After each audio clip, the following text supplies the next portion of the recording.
Fala, o melhor programa de debates do rádio brasileiro.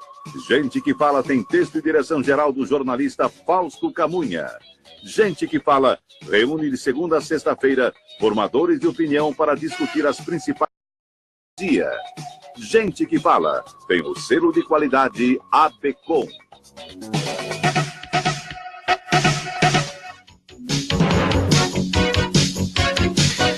Olá, amigos ouvintes, internautas, bom dia, eu sou o Mauro Friesman, bem-vindo ao Gente que Fala. Nós estamos na Rádio Trianon AM de São Paulo e também pela Rádio Universal AM 810 de Santos, ao vivo nas redes sociais, no Instagram, @Programa Gente que Fala, e na nossa fanpage no Facebook, facebook.com/Programa Gente que Fala. Visite o nosso blog e o nosso blog, endereço gentequefala.com.br, e participe também pelos telefones 3289-3580 e 5052-5555. Hoje, aqui com uma mesa também seleta aqui para o nosso debate, eu começo apresentando o deputado estadual Altair Moraes, que é afiliado ao PRB, a delegada de polícia Rosemary Correia, ou Rosmary Correia, delegada Rose, vice-presidente do Conselho Estadual da Condição Feminina, o vereador Aurélio Nomura, afiliado ao PSDB, e o executivo de marketing, Alexandre Mota, diretor da InRise, consultoria em marketing jurídico. Muito obrigado pela presença de todos aqui nesse programa Gente que Fala. Vamos aqui ao nosso primeiro tema. O Ministério Público Federal vai recorrer da decisão que mandou soltar Temer. O Ministério Público Federal vai recorrer da decisão de soltar Michel Temer, Moreira Franco e outros investigados. Caberá ao desembargador Ivan Atier, responsável pelos habeas corpus, marcar a data do julgamento do recurso. O Ministério Público Federal contesta o principal argumento da decisão, a falta de contemporaneidade, ou seja, a demonstração de que os crimes estariam sendo praticados até hoje. Alexandre Mota, sua avaliação. Bom dia a todos. Eu acho que uma palavra foi usada aqui que acho que contempla esse cenário, que é pirotecnia, né? Eu acho que as pessoas estão querendo fazer esse volume, fazendo esse alarde aí no mercado hoje, né? Então, eu também concordo. Eu acho que está muito claro, pelo menos para essa mesa aqui, que não existe prova, que não existe nada ainda, né? Então foi feita uma pirotecnia para chamar a atenção, e as pessoas, como o colega citou, não percebem o dano que isso está trazendo ao Brasil, a trazer aqui para a nossa imagem, né? Aí o mercado exterior está completamente desacreditado do Brasil, né?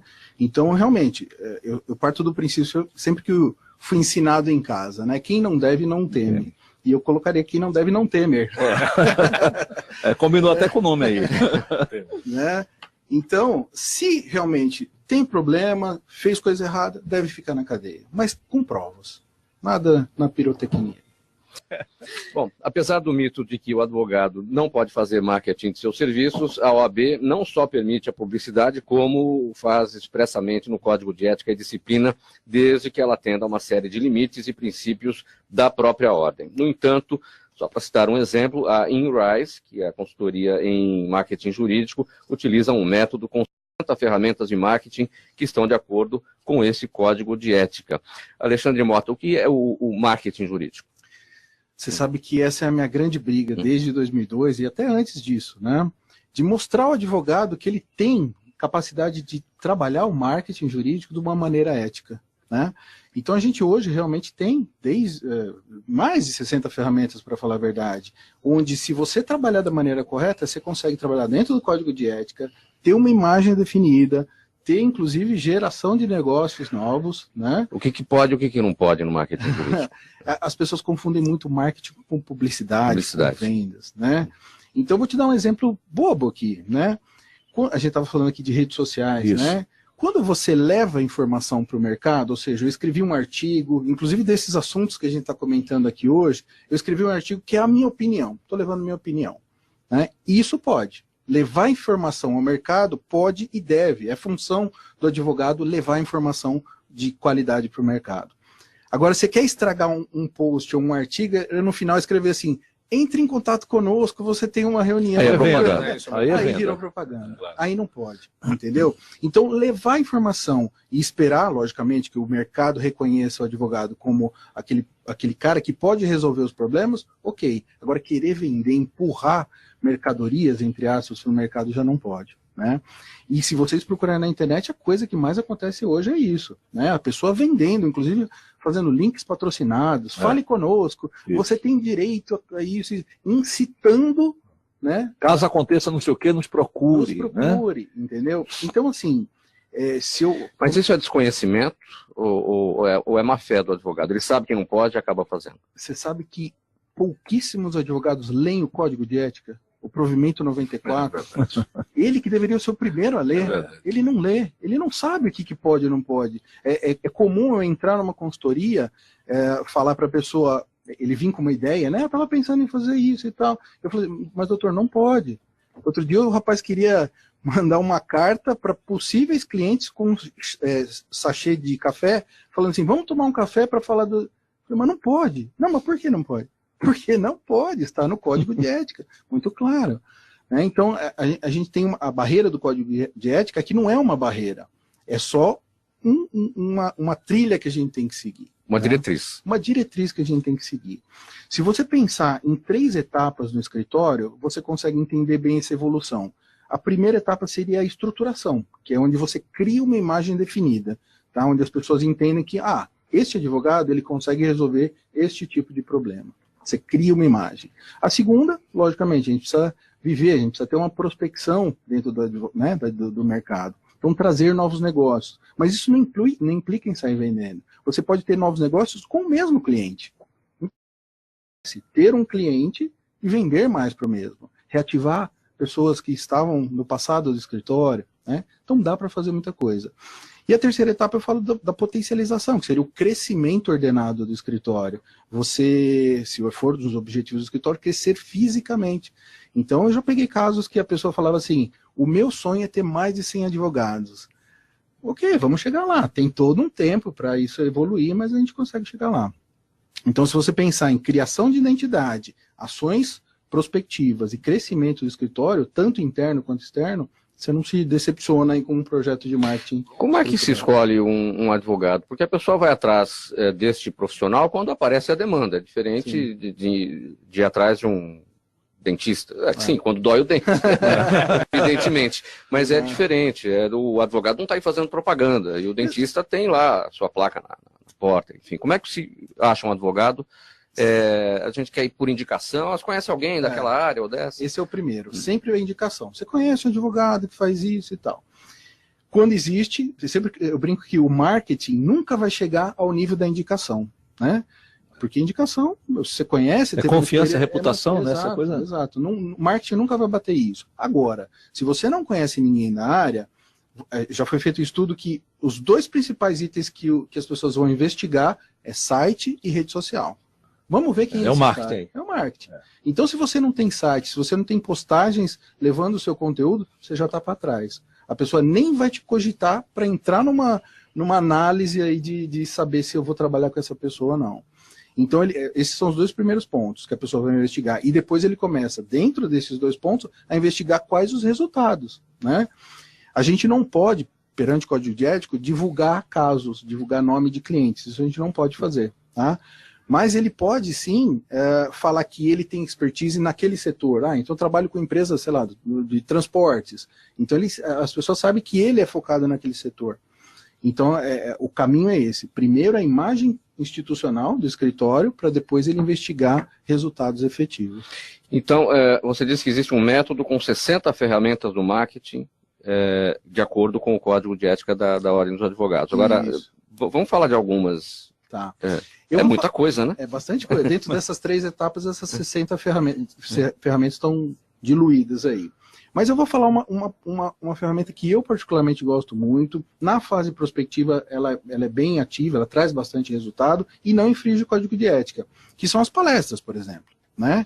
Você levar informação para o mercado, dando palestras, não infringe, porque você está levando informação, e você sempre vai ser visto. Então a pessoa que está assistindo a sua palestra vai falar assim, eu tenho esse problema, eu quero conversar com esse cara depois.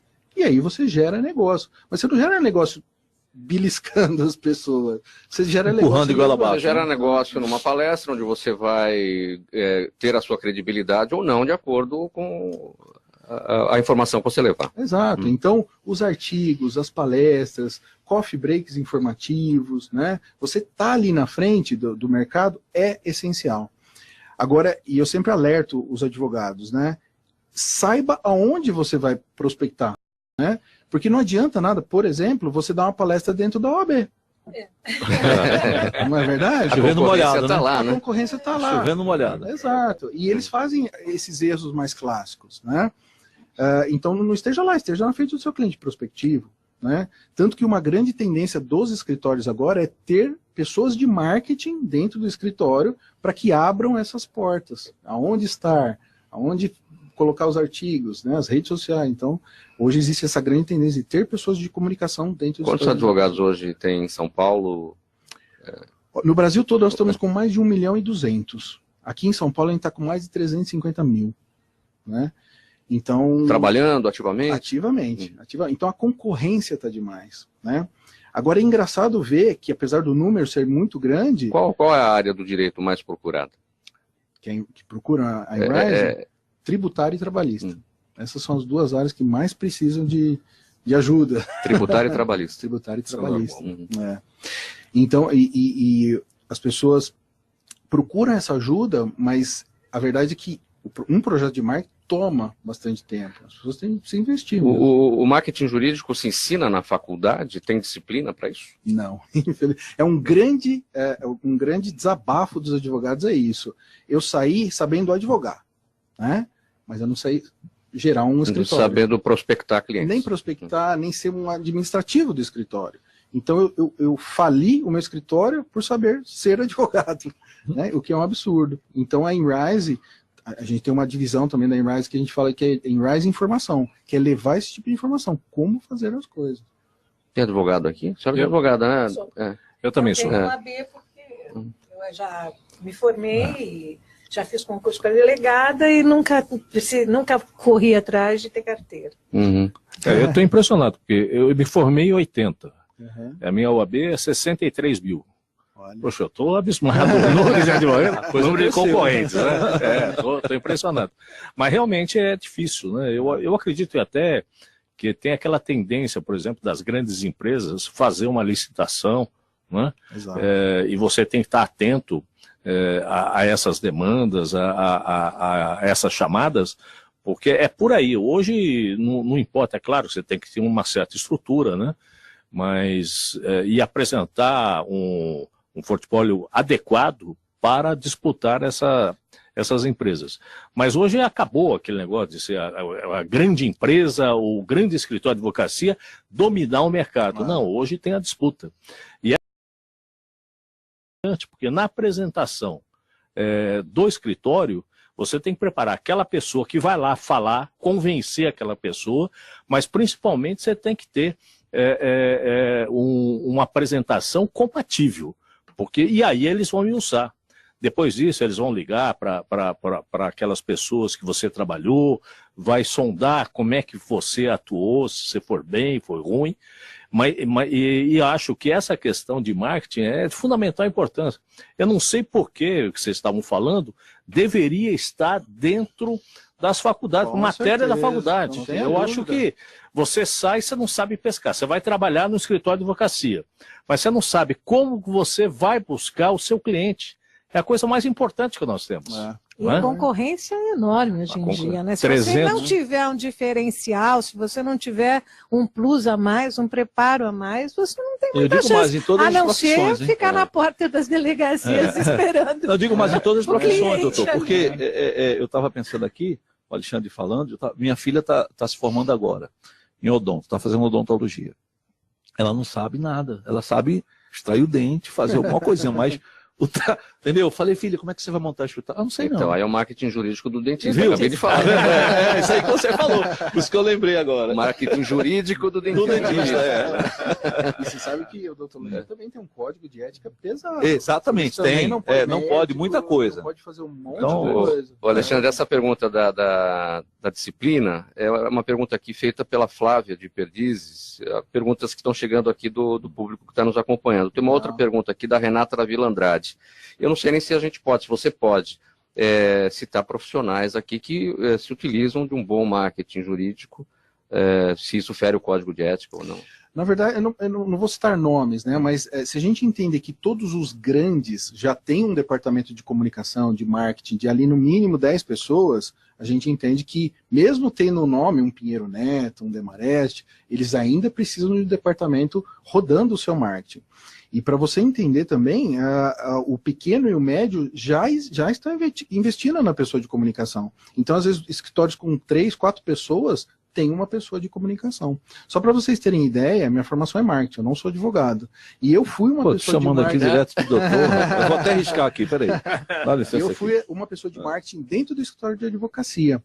Eu entrei no escritório, tinham 9 pessoas. Eu cresci o escritório de 9 para 60 pessoas em 2 anos e meio, aproximadamente. Quando estávamos em 60 pessoas, 8 eram marketing. 8 eram departamento de comunicação. Porque cada um estava pagando seu próprio salário, gerando negócios, estruturando o escritório. Então essa é uma tendência para quem consegue ver, né? Para quem consegue ver isso, é uma tendência muito forte do escritório gerar negócios, se ver como uma empresa.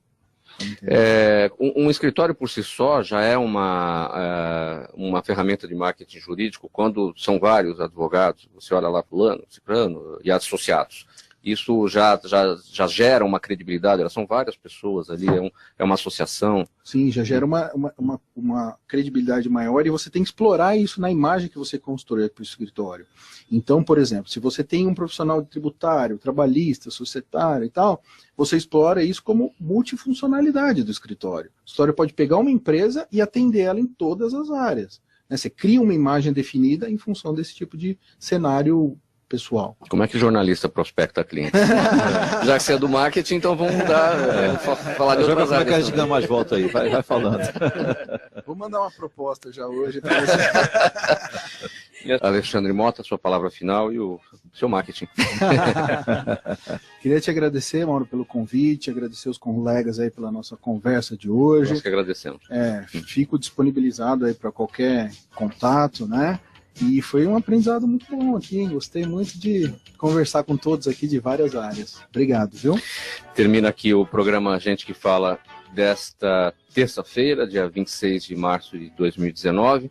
Estivemos aqui com o deputado estadual Altair Moraes, do PRB, com a delegada de polícia Rosmarie Correia, a delegada Rose, vice-presidente do Conselho Estadual da Condição Feminina, o vereador Aurélio Nomura, do PSDB, e o executivo de marketing Alexandre Mota, diretor da InRise, consultoria de marketing jurídico. Eu quero agradecer a presença de todos. Eu sou Mauro Friesman, na pauta e redação Pedro Schiavon, a direção de produção a Zenilda Salvato, a direção geral de Fausto Camunha, e aqui um abraço para o Sérgio Souza, o Serginho lá na mesa de som, tá bom? Obrigado a vocês todos, amanhã tem mais programa. Tchau, até lá.